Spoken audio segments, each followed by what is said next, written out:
দেশ জুড়ে হাহাকার আর কান্নার রোল। যে কণ্ঠস্বর কয়েক দশক ধরে ইরানের দিক নির্দেশনা দিয়েছে তা আজ চিরতরে স্তব্ধ। ইসরায়েল ও যুক্তরাষ্ট্রের যৌথ হামলায় নিহত হয়েছেন ইরানের সর্বোচ্চ নেতা আয়াতুল্লাহ আলী খামেনি।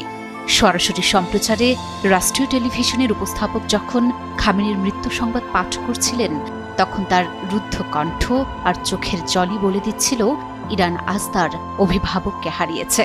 কিন্তু তাই বলে কি থেমে যাবে ইরান? ঘড়ির কাঁটায় তখন শনিবার ভোর, যখন পুরো ইরান গভীর ঘুমে আচ্ছন্ন, ঠিক তখনই আকাশ চিরে ধেয়ে আসে ইসরায়েল ও যুক্তরাষ্ট্রের বিধ্বংসী ক্ষেপণাস্ত্র।